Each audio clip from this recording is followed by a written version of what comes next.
Assalamualaikum warahmatullahi wabarakatuh. Izin memperkenalkan diri, nama saya Abel Afrisilia dengan NIM 23320111005 dari Prodi Ilmu Hukum Fakultas Hukum Universitas Muhammadiyah Sukabumi.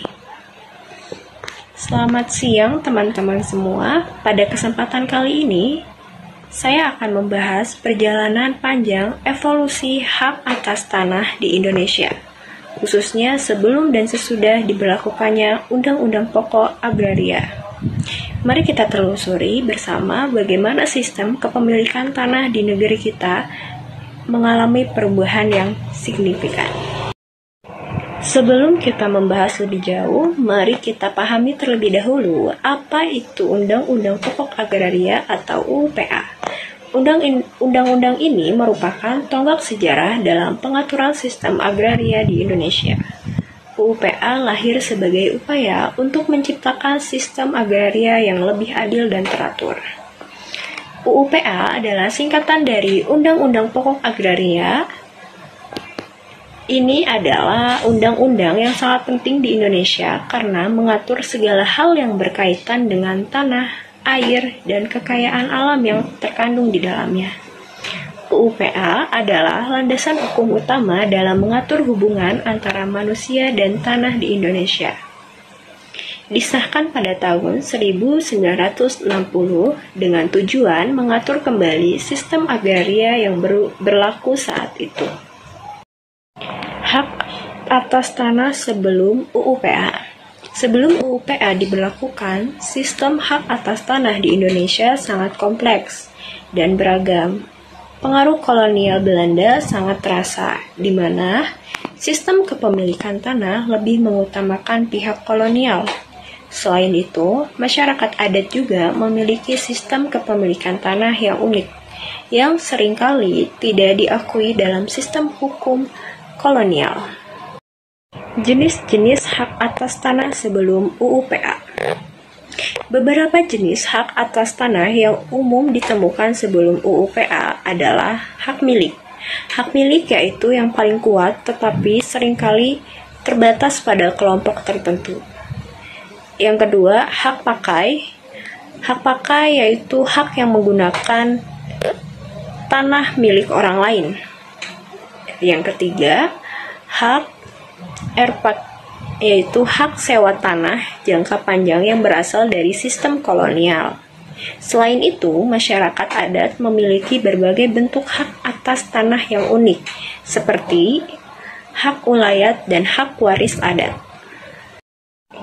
Hak atas tanah sesudah UUPA. UUPA membawa angin segar dalam dunia agraria Indonesia. Undang-undang ini menyederhanakan sistem hak atas tanah dan memberikan kepastian hukum bagi masyarakat. Selain itu, UUPA juga menegaskan bahwa hak atas tanah harus memiliki fungsi sosial. Jenis-jenis hak atas tanah sesudah UUPA. Ada beberapa poin. Yang pertama, hak milik, yaitu hak yang paling kuat dan lengkap atas tanah. Yang kedua, hak guna usaha, yaitu hak untuk menggunakan tanah milik negara untuk usaha tertentu. Yang ketiga, hak guna bangunan, yaitu hak untuk mendirikan bangunan di atas tanah milik orang lain. Yang keempat, hak pakai, yaitu hak untuk menggunakan tanah milik negara atau badan hukum lainnya. Dan yang terakhir yaitu hak-hak lainnya, seperti hak sewa, hak membuka tanah, atau hak mungut hasil hutan. Setelah UUPA diberlakukan, jenis-jenis hak atas tanah menjadi lebih terbatas dan jelas. Hak milik menjadi hak yang paling kuat, sedangkan hak guna usaha, hak guna bangunan, dan hak pakai merupakan hak-hak yang diberikan untuk tujuan tertentu. Selanjutnya yaitu perbandingan sebelum dan sesudah UUPA. Mari kita bandingkan sistem hak atas tanah sebelum dan sesudah UUPA. Dari perbandingan ini, kita dapat melihat bahwa UUPA telah membawa perubahan yang signifikan dalam sistem agraria di Indonesia. Dari aspek hukum agrarianya sebelumnya menganut kolonial dualisme hukum. Sesudahnya yaitu nasional dan berorientasi pada keadilan sosial. Pada yang kedua, aspek hak menguasai tanah sebelumnya yaitu dominasi pihak asing dan elit, sesudahnya dikuasai oleh negara. Aspek yang ketiga yaitu penggunaan tanah sebelumnya orientasi ekspor dan mengabaikan kepentingan lokal. Sesudahnya orientasinya pada kesejahteraan rakyat. Dan yang terakhir dari aspek jenis hak atas tanah sebelumnya terbatas dan sesudahnya beragam. Yang terakhir yaitu kesimpulan. Baik, di sini saya akan membacakan kesimpulan dari presentasi pada kesempatan ini. UUPA telah berhasil menyederhanakan dan memberikan kepastian hukum dalam sistem agraria Indonesia.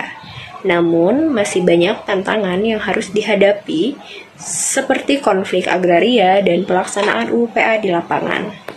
UUPA merupakan langkah maju dalam pengaturan sistem agraria di Indonesia. Namun, perjalanan masih panjang, kita perlu terus berupaya untuk mewujudkan sistem agraria yang adil dan berkelanjutan bagi semua. Baik, mungkin demikian yang dapat saya sampaikan, kurang lebihnya saya mohon maaf. Demikian, wassalamualaikum warahmatullahi wabarakatuh.